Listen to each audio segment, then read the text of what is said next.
Watu wa Mungu, Bwana Yesu asifiwe sana. Nataka nichukue fursa hii kukaribisha kwa ajili ya usiku wa leo, kwa sababu ni usiku wa baraka, ni usiku wa neema ambayo Bwana amekusudia.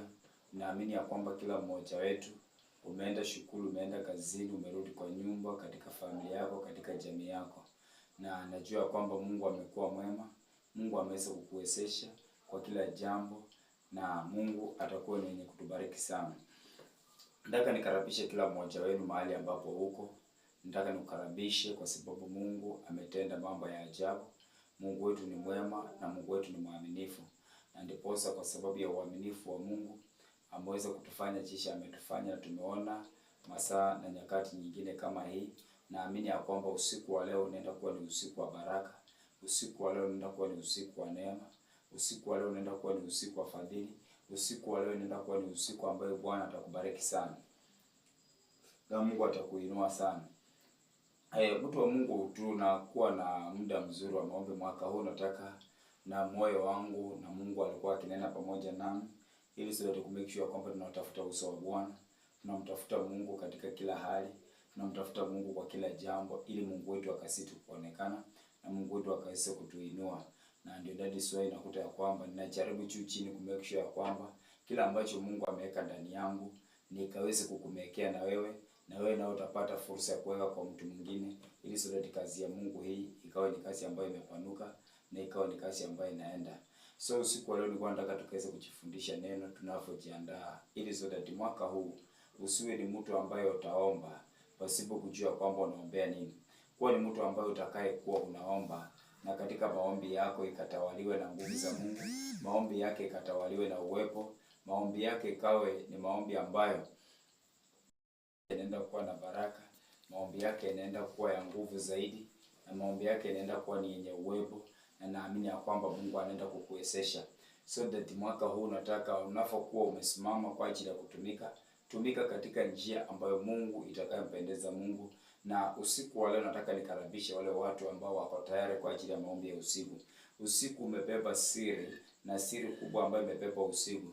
Unakuta ya kwamba tutakapokuwa wenye kutumia usiku sana, ili sote kuomba na kumtafuta Mungu, mambo yetu yataweza kufunguka, mambo yetu yataweza kwenda, mambo yetu yataweza kufanyika katika wema, na unakuta ya kwamba tutakuwa na ushindi katika jina la Yesu Kristo.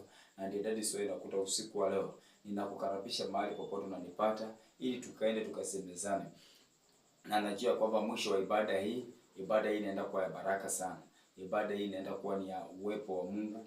Na kuna yule mtu ambaye unaota ndoto mbaya, kuna yule mtu unaota unapigana vita, kuna yule mtu ambaye unakuta kwamba unapitia jambo moja na jambo lingine. Unakuta kwamba Mungu anaenda kukuwezesha katika jina la Yesu Kristo, na utakuwa baraka. Tuamini tunapoomba ili tukaweze kulisoma neno lake Mwenyezi Mungu. Baba, katika jina la Yesu Kristo mtakatifu, mfalme wa amani, nasema ni asante.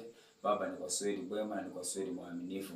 Mungu wa milele, ukasema ya kwamba tutakapo kutafuta kama veta, Bwana Yesu, tutaweza kuonekana.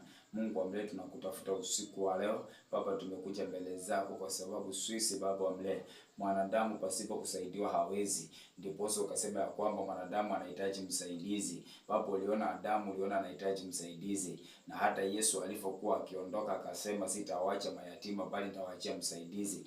Mungu wetu, tunahitaji msaada wa Roho wako, tunahitaji msaada wa neema yako Baba mloko uweze kutuwezesha. Mungu ukaweze kutuonekania ni kwa sweli Jehova. Baba, uinuliwe na uabudiwe ni kwa sweli Masia, na hakuna Mungu mwingine aliye kama wewe. Umejaa rehema, umejaa na neema, utukufu na ibada zote zinakurudia wewe, ni kwa sababu wewe ni mwaminifu. Baba, tunakupenda kwa sababu ulitupenda. Mungu, tunakuinua ni kwa sababu wewe ni mfalme. Usiku huu ukawe ni usiku wa baraka, na neema sikaweze kuambatana pamoja nasi. Baba, ni kwa sweli mwema. Utukufu na heshima sikurudini kwa sweli Jehova. Kwa Yesu Kristo nimeomba na hata kuamini. Amen. Mtu wa Mungu, nataka nikufundishe ili sote katika ile andiko utakapokuwa ukilichukua na utakapokuwa ukilifanyia kazi, utakuta kwamba Mungu atakupa matokeo, na utakuwa mwenye kufanikiwa sana, utakuwa mwenye kuinuliwa sana, na mambo yako yatafanyika kwa wepesi, ili Mungu akaweze kukuinua na Mungu akaweze kukubariki. Mara mingi usiku huu, wakati ambapo umekaribia usiku kama huu, unakuta kwamba falme za giza huwa zimeinuka kupigana nasi sana. Falme za giza zimeamuka kwa ajili ya kutunyanyasa. Hakuna siku utakuta mtu wa Mungu, mfano wa falme za giza, wajai, waganga, wakaroka mtu masaa ya mchana, lakini unakuta kwamba hizi vitu zote zinafanyika wakati wa usiku. Usiku wakati ambapo tumelala, unakuta kwamba hapo ndio shida zinaanzia. Unakuta kwamba masaa kama haya wanajiprepare kwenda katika madhabahu zao, wanajiprepare kusimama katika falme zao. Lakini usiku huu nao unafokuwa mtu wa Mungu umejiprepare ajili ya kusimama mbele za Bwana, unakuta kwamba Bwana atakuwezesha sana, na Bwana atakuwa ni mwenye kukubariki, Bwana atakuwa ni mwenye kukuinua. Unakuta kwamba masaa saa 7, saa 8, kuanzia saa 6, saa 7, saa 8, unakuta kuna kuanga na anga zingine, kwa sababu falme za giza zimeinuka wakati huo kwa ajili ya kupigana na maisha yetu, kupigana na familia zetu, ku make sure kwamba kule kazini hatuwezi kuwa na amani. Chochote unachofanya ili usiweze kufanikiwa. Lakini naamini ya kwamba usiku wa leo Mungu atakapokuwa akituwezesha, kuna mambo ambayo tunaenda kujifunza, na unajua kwamba inaenda kuwa baraka juu ya maisha ya kila mmoja. Katika maandiko, kitabu cha Marko 13 ikiwa ni mstari wake mdogo wa 35, andiko nasema, kesheni basi, kwa maana hamjui ajapo Bwana mwenye nyumba, kwamba ni jioni au kwamba ni usiku wa manane, au awikapo jogoo au asubuhi. Unakuta ya kwamba kesheni mkiomba, kwa sababu hamjui ajapo Bwana mwenye nyumba. Hatujajua kwamba atakuja ni masaa ya jioni.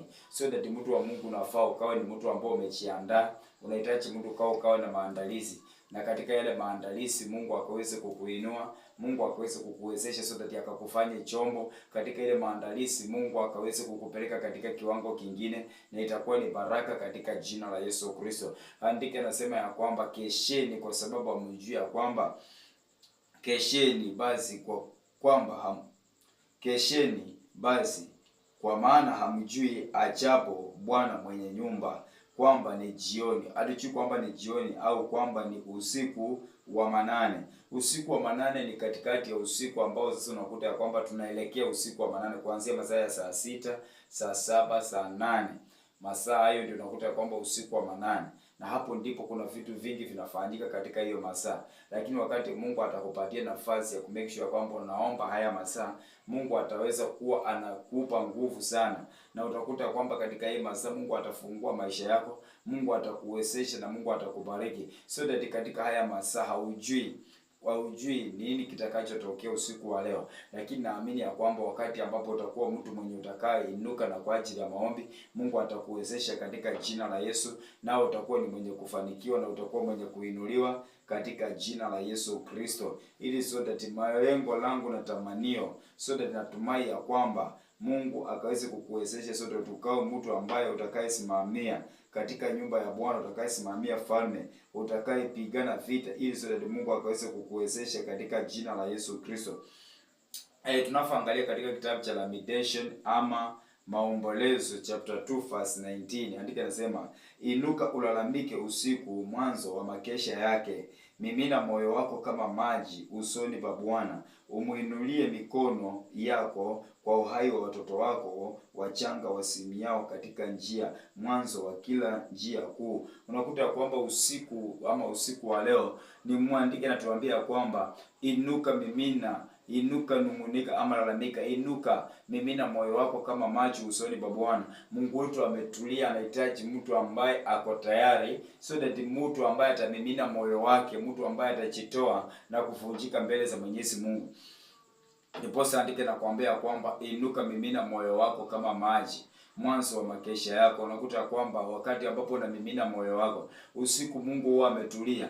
Usiku unakuta kwamba Mungu anaangalia wale watu ambao wanaomba, wale watu wa kumimina mioyo zao, ili Mungu akaweze kuwafanyia fadhili, Mungu akaweze kuwafanyia rehema, Mungu akaweze kuwainua. Na huyo mtu si mwingine bali ni wewe na mimi. Ndio maandiko yanatuambia kwamba tukaweze kuinuka, tukaweze kumimina mioyo zetu usoni pa Bwana. Watumishi wa Mungu, ni wakati wa kumimina mioyo zetu usoni pa Bwana, wakati masaa kama haya ni wakati ambapo tunahitaji tukaweze kujitoa, ili sote tukaweze kupigana vita, tukaweze ku make sure kwamba tumesimamia malango yetu sawa sawa. Ni wakati ambapo maandiko yanasema ya kwamba mimina moyo wako, inua mikono kwa ajili ya watoto wako wanaotaka kusimia katika njia kuu. Njia kuu ni njia panda. Unakuta ya kwamba watoto wamefika katika maisha imekuwa ni njia panda, wamefika katika maisha imekuwa kila kitu hakiendi, lakini Mungu akaweza kukuwezesha katika jina la Yesu, ili sote tukaweze kusimamia malango katika jina la Yesu. Ombea watoto wako usiku wa leo, ombea familia yako usiku wa leo, ili sote katika kila njia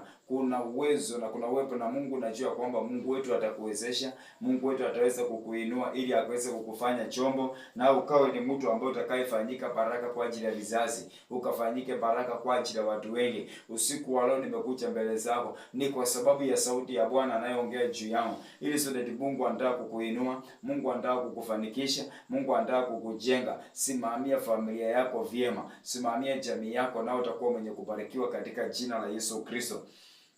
Mimina moyo wako kwa ajili ya familia yako. Mimina moyo wako kwa ajili ya mandugu zako. Mimina moyo wako kwa ajili ya madada zako. Mimina moyo wako musoni kwa Bwana. Ombea watu wenu, ombea jamii yenu. Usiku wa leo ni wakati mzuri ambapo unaweza kuinuka ili sote tukaweze kupigana vita katika maombi. Unaweza kuinuka ili sote tukaweze kumuita Bwana, na Mungu wetu ataitika, na Mungu ataweza kuonekana. Sote Mungu ataweza kufanya mambo makubwa na magumu na ya ajabu ambayo unakuta kwamba magumu ambayo mwanadamu hawezi kuyafanya as long as umechimimina mbele za Bwana. Unapoangalia tunaposonga mbele, unaposoma katika hii andiko kitabu ya Zaburi 50 mstari ukiwa ni wa 5 na wa 6, andiko linatuambia hivi: nikusanyieni wacha Mungu wangu waliofanya agano nami kwa dhabihu. Nikusanyieni usiku wa leo. Mungu anatafuta wale watu walieka agano ya kwamba sitaruhusu macho yangu kusinzia, sitaruhusu macho yangu ama kope zangu kupata usingizi. Mungu anatafuta wale watu ambao walieka agano na Mungu ya kwamba watamtafuta. Mtu wa Mungu, mwaka huu ninakusi katika rehema za Mwenyezi Mungu, weka agano ya kumtafuta Mungu, weka agano ya kutembea na Mungu, weka agano ya kwamba Mungu nitasimama ili sote nikaweze kukulilia, nitasimama nikaweze kukuinua, nitasimama ili sote nikaweze kutafuta uso wako, nitasimama ili nikaweze kutazama, nitasimama nione Bwana anasema nini, kwa sababu andiko linatuambia kwamba nikusanyieni wacha Mungu wangu walioweka agano nami kupitia katika dhabihu. Mungu anakutafuta wewe, Mungu anatafuta watu walioweka agano. Watumishi wa Mungu, tusiwe wafifu katika maombi usiku, tukaweze kuinuka kwa ajili ya maombi, tukainuke tuombee huduma zetu, tuinuke tuombee watoto wetu, tuinuke tuombee taifa. Wakati ambapo taifa tunaelekea katika mwaka unaokuja katika uchaguzi, tunahitaji tukaweze kuombea taifa, tunahitaji tukaweze kuombea viongozi, ili sote tunakataa kila mara kurushiana maneno, tunakataa kila cheche za maneno, na Mungu atakuwa ni mwenye kutuwezesha katika jina la Yesu, tukaweze kusimama ili sote tukaombee taifa letu. Tusingoje wakati ambapo mambo yanafanyika ndio tunainuka kuombea taifa. Tunahitaji tukasimame ili sote tukaweze kuombea taifa. Tumwambie Bwana, sisi watoto wako tumeweka dhabihu ya kwamba tutakutafuta kwa ajili ya taifa. Tumeweka dhabihu ya kwamba Baba, tutaomba maombi kwa ajili ya vizazi vyetu, tutaomba maombi kwa ajili ya jamii yetu, na Mungu atakuwa ni mwenye kutuwezesha. Mahali popote ambapo huko, mahali popote unanipata, tukaweze kuinuka na tukaweze kuomba.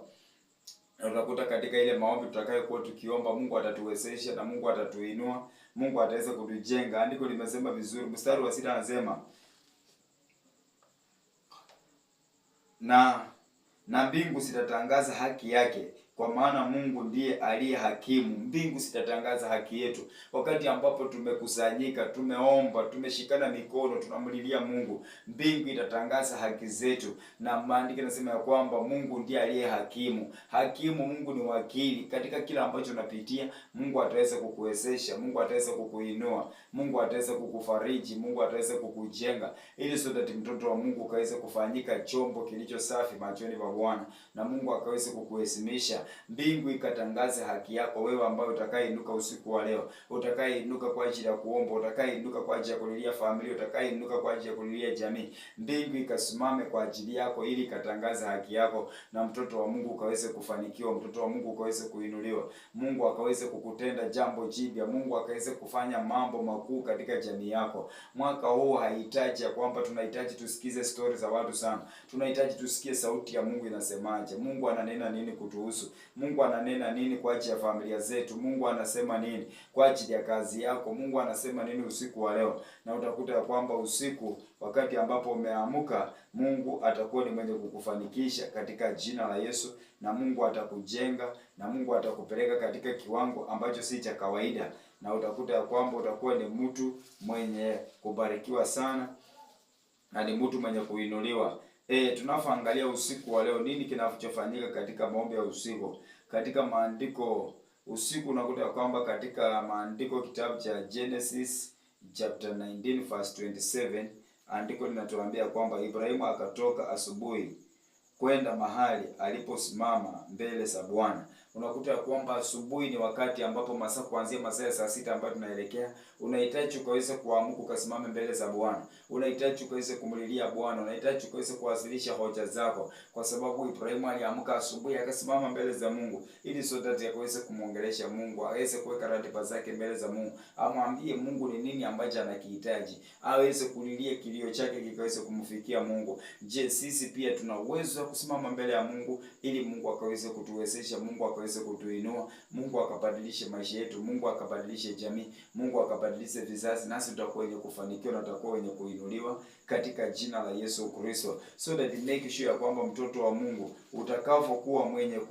kuinuka na kuomba, Mungu atakuwa ni mwenye kukuwezesha. Unapoangalia katika Genesis chapter 28 verse 18, andiko linatuambia kwamba Yakobo akaondoka asubuhi na mapema, akalitoa lile jiwe aliloliweka chini ya kichwa chake, akalisimamisha kama nguzo, akamimina mafuta juu yake. Unakuta kwamba wakati ambapo umeinuka mbele za Mungu, umeweza kuomba, umeweza kumtafuta Mungu, umeweza kumlilia Mungu, kuna ndoto ambazo zinakuja, na hizi ndoto unakuta kwamba Yakobo alipoinuka akachukua lile jiwe alikuwa ameweka chini, ambapo najua ni maono ambayo Mungu alikuwa amempatia. Jiwe ilikuwa ni maono, jiwe ilikuwa ni zile ndoto aliweza kuoteshwa, na akaweza kulisimamisha, akalimiminia mafuta, akasema hii ni nyumba ya Bwana ama ni madhabahu ya Mungu. Kuna sometimes wakati ambapo umelilia Mungu, umeomba, Mungu huwa anainua kitu kwa ajili yako. Mungu anainua jambo ili zote, Mungu anataka ajenge madhabahu ndani yako. Mungu anakupeleka katika mahali ambapo palipo pazuri.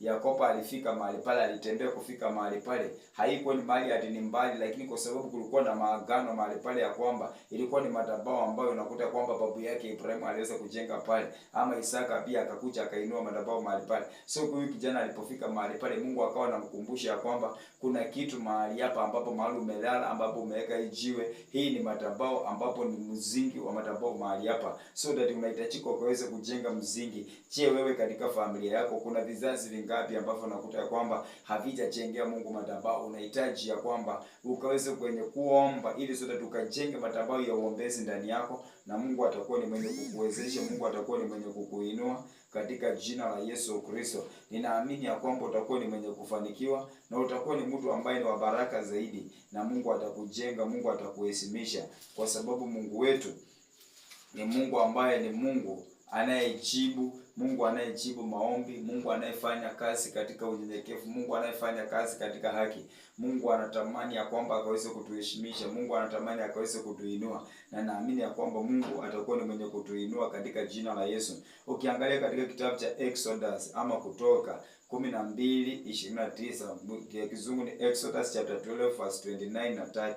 Andiko linatuambia hata ikawa usiku wa manane, Bwana akawapika wazaliwa wa kwanza wote katika nchi ya Misri, tangu mzaliwa wa kwanza wa Farao aliyeketi katika kiti chake cha enzi, hata mzaliwa wa kwanza wa mtu aliyefungwa katika nyumba, wafungwa na wazaliwa wa kwanza wote wa wanyama. Farao akaondoka usiku, yeye na watumishi wake wote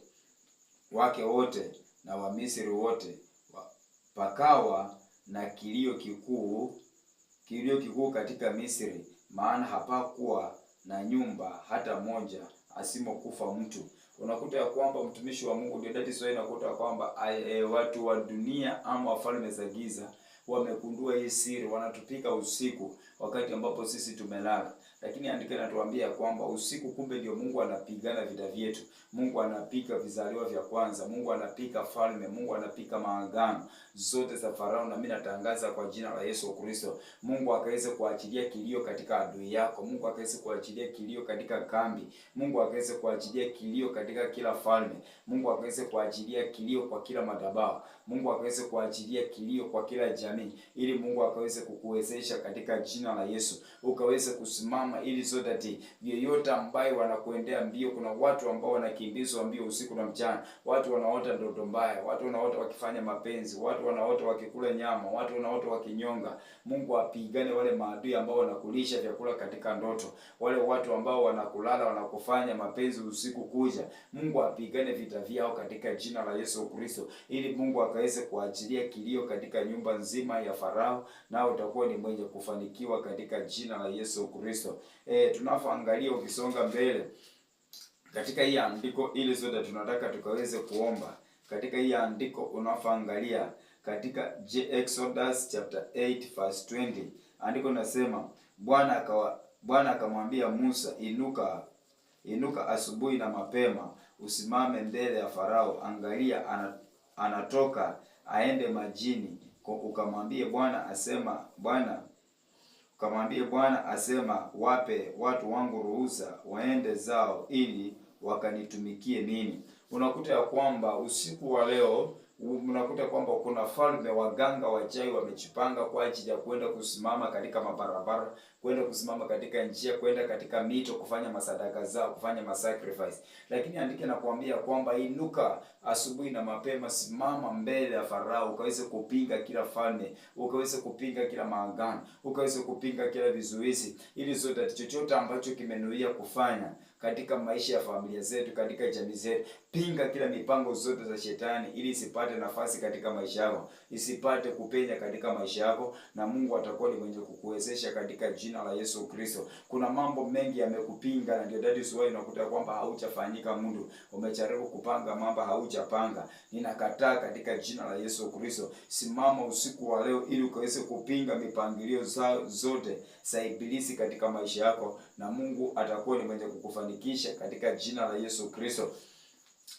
Mtu wa Mungu, unakuta kwamba mara mingi falme za giza, unamaandika inapozungumzia Farao inazungumzia maadui ambao wamesimama usiku wa leo, watu ambao wanaingia katika nyumba za watu siku hizi wanaingia kupitia kwa kona, wanaingia kupitia uchawi na uganga wao. Unakuta ya kwamba hao watu, simama ukaweze kupigana na wao, simama ukaweze kupinga, so that hawatapata nafasi katika maisha yao, hawatapata nafasi ya kuaccess kwa nyumba yako, hawataingia katika malango zako katika jina la Yesu. Mtu wa Mungu, inuka, tangaza malango, tangaza moto katika kila kona, katika kila kona ya nyumba, tangaza moto wa Bwana katika malango, tangaza moto wa Bwana katika kila madirisha, so that adui asipate nafasi ya kuingia katika familia yao, asipate nafasi ya kuingia katika nyumba yao. Kuna watu wanatuma wanyama ili wakuja wakuibe ndoto zako, ili waweze wakuja wabadilishe vitu zako. Make sure kwamba usiku wale unasimama na unapinga hizo vita katika jina la Yesu Kristo, na Mungu atakuwa ni Mungu wa rehema, atakuwa ni Mungu mwenye fadhili, na huyu Mungu ataweza kukuinua, huyu Mungu ataweza kukupigania, na unakuta ya kwamba vita hivi utakuwa mwenye kuvishinda katika jina la Yesu Kristo, kwa sababu Bwana amekusudia mema. Tunapoangalia katika maandiko, kitabu cha Ayubu 38 mstari wa 12, unakuta katika andiko nimekwambia, je, umeamuru asubuhi tangu siku zako zilipopambazuka, umewajulisha mapambazuko mahali pake. Unakuta ya kwamba usiku wa leo, amrushe siku yako, panga siku yako, unataka iende namna gani, siku yako unataka ikue vipi. Kama unataka, mtu wa Mungu, unafanya kazi, amrushe ustadi katika kazi. Kataa roho ya visirani kazini, kataa nukusi kazini, kataa nukusi kwa barabara, kataa nukusi kwa kila kona, na Mungu atakuwa ni mwenye kukufanikisha katika jina la Yesu Kristo, ili Mungu akaweze kukuinua, Mungu akaweze kukufanikisha, Mungu akaweze kukujenga, so that amrushe siku yako. Kataa magonjwa, kataa magonjwa, kataa visirani, kataa vitu vyovyote, kataa vita katika familia, kataa maneno familia kutokuelewana, kataa vitu, so that vyovyote ambavyo vitakavyoinuka na kupigana na maisha yenu, make sure kwamba namwambia Bwana, inakataa kwa jina la Yesu, na Mungu akakuwezeshe, Mungu akakuinue, akakufanye chombo, ili so that ukaweze kubarikiwa na ukaweze kuinuliwa.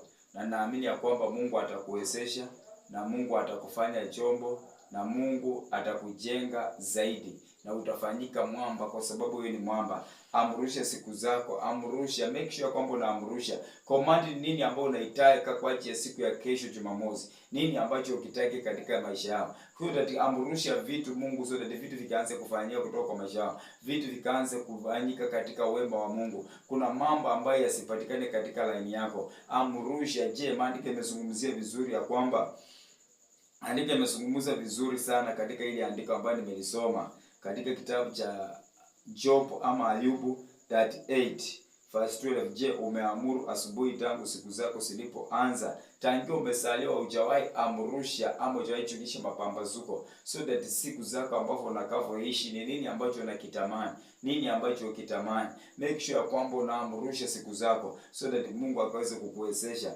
Alafu anasema siku zako zilipoanza umeyachulisha mapambazuko mahali pako bake, so that nitakalo ukaweze kuchulisha mapambazuko. Nini ambacho unataka Bwana akufanyie? Unataka Mungu akaweze kufanyia nini? Kama ni roho za magonjwa, kataa magonjwa katika familia yao. Kataa kwa hiyo siku wewe kuumwa. Kataa watu wengine wanatembea wanajigonga, wanachukua. Kataa mambo ya kujigonga gonga barabarani ukitembea. Kataa mambo za ajali ya aina yoyote. Kataa katika jina la Yesu. Kataa roho ya madeni kwa ajili ya kila familia. So that tujulishe mapambazuko ya kwamba siku yangu ya Jumamosi ninakataa roho za madeni, nakataa roho za vifungo, ili so that Mungu akaweze kusimama na akusaidie na utakuwa ni baraka kwa jina la Yesu.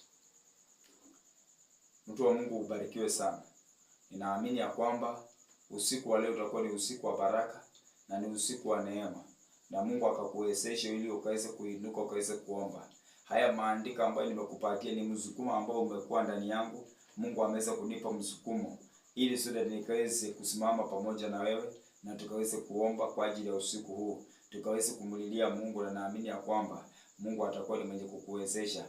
Kuna familia mingi ya Hope and Restoration, naamini mahali ambapo mko ni time nzuri ambayo tunataka kuingia katika maombi. Mungu akaweza kukupatia breakthrough. Mungu akafungue anga yako ya maombi ikawe wazi. Kuna watu ambao unakuta kwamba unaona maono ama unaota ndoto, ukiamka asubuhi umesahau. Inuka, ombea malango yako ya ndoto so that ikawe wazi, na Mungu atakuwa ni mwenye kukuinua katika jina la Yesu. Ninaamini ya kwamba mwaka 2026 hakuna mtu hata mmoja atakayefinyiliwa. Hakuna hata mtu mmoja atakayeteswa. Mtu wa Mungu, vilivyokupiga mwaka huu ni mwaka wa wewe revenge katika ile falme iliyokupiga. Mwaka huu nawe piga hizo falme na Mungu atakuwezesha katika jina la Yesu Kristo.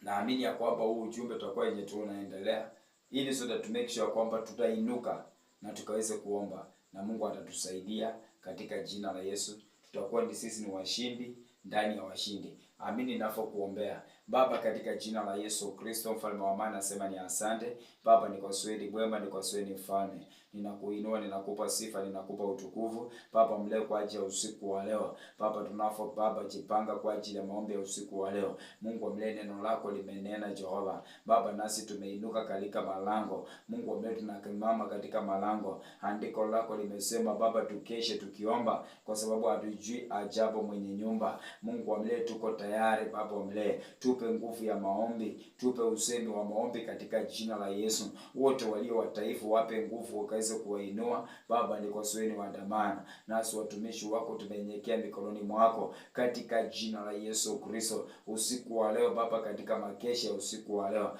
Baba, simama ukaweze kutetea watu wao. Simama ukaweze kupigana vita vyetu. Simama ukaweze kuteta na wanaoteta nasi. Simama Baba ukapigana na wanaopigana nasi. Mungu amlinde kwa sweni majia Jehova Shaddai. Vunja kila madhabahu zote za giza. Vunja kila maroho za magonjwa. Vunja kila maroho za laana. Vunja kila vizuizi katika jina la Yesu. Ndoto mbaya zote na zivunja na moto wa damu ya Yesu. Ninakemea kila madhabahu zao. Ninapigana na kila falme zao katika jina la Yesu Kristo. Baba, ndoto mbaya usiku wa manane, malkia wa baharini, Yesu, navunja madhabahu zao. Spiritual husband, spiritual wife, na zivunja katika jina la Yesu Kristo. Maroho zote za masturbation ninazivunja katika jina la Yesu. Kila laana za kiroho, kila aina laana za ukoo na vizazi, laana na jamii, ninazivunja katika jina la Yesu. Baba, ninasimama usiku wa leo, ninapinga kila madhabahu za wachawi, ninapinga kila madhabahu za waganga, ninapinga kila falme zao. Mungu wa milele, hazitafanikiwa katika jina la Yesu. Ninaipangua katika jina la Yesu, ninaivunja katika jina la Yesu, ninaangusha ngome zao katika jina la Yesu.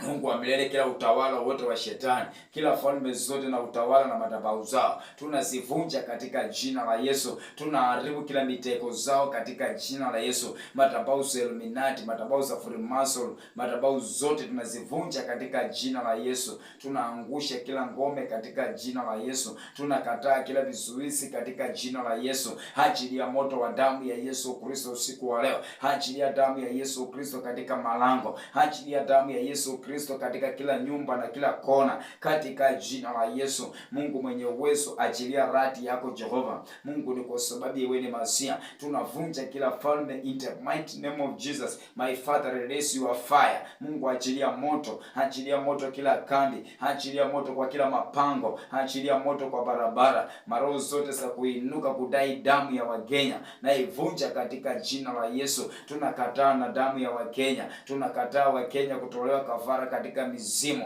tunavunja katika jina la Yesu. Tunaangusha kila ngome na maagano katika jina la Yesu Kristo. Baba, usiku wa leo wainue, usiku wa leo inua kila mmoja, usiku wa leo bariki kila mmoja Yesu. Usiku wa leo Jehova Shaddai, ajili ya siku ya Ijumaa, Baba wa milele, kila ibada zote za sanamu, ibada zote za giza, ibada zote na falme, ibada zote na maagano, tunazivunja katika jina la Yesu. Yesu, kila mapatano ambazo wamepatana, maandiko yakasema kila mapatano waliopatana juu yetu, Yesu, haitasimama usiku wa leo. Tunaivunja katika jina la Yesu. Tunaharibu kila mitego zao, tunaharibu kila maagano zao katika jina la Yesu Kristo. Mungu wa milele Jehova, inua watu wako, bariki watu wako, uwezesha watu wako Yesu. Ninasimama usiku wa leo, kila maroza kuinuka kwa ajili ya watoto wajanga, ninazivunja katika jina la Yesu. Yesu, maroho na machawi na mapepo zinazowinda watoto usiku wa leo, ninazivunja katika jina la Yesu.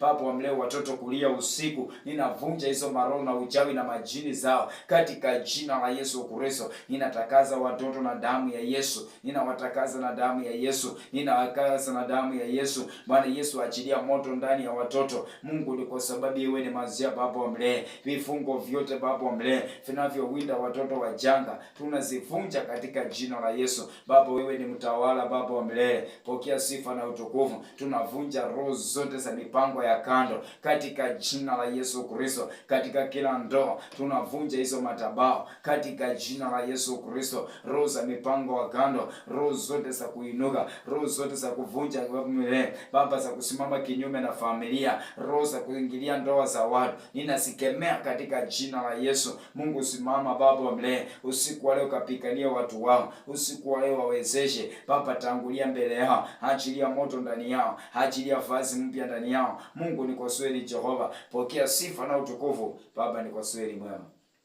Asante Mungu wetu, ni kwa sababu ya kila mmoja anayenitazama, ninambariki Baba wa milele. Usiku wa leo natangaza afya njema juu ya maisha yake, natangaza amani juu ya maisha yao, natangaza umoja juu ya maisha yao. Baba, ni kwa sababu wewe ni mwema. Mbariki mtakaze Baba wa milele. Baba, ni kwa sababu ni mfalme. Uzao wangu wote wa Hope and Restoration, Baba, wabariki, watende mema. Mungu, ni kwa sababu Jehova. Asante Baba wa milele. Wote walio kazini usiku wa leo, wote wanaokesha kazini, Baba, watende mema, wabariki, watakaze, ni kwa sababu Jehova. Kwa Yesu Kristo tumeomba na hata kuamini. Mtu wa Mungu, usiku wa leo tenga muda kwa ajili ya maombi, na Mungu akubariki sana. Na naamini ya kwamba masaa haya tunajiandaa kuingia kwa maombi, na Mungu atakuwa wa baraka. Mungu akuwezeshe ukawa na usiku wa baraka, na neema ya Mwenyezi Mungu ikaweze kukutangulia. Ni mimi wako Evangelist Chris. God bless you. God bless you. God bless you. God bless you. Shalom, shalom.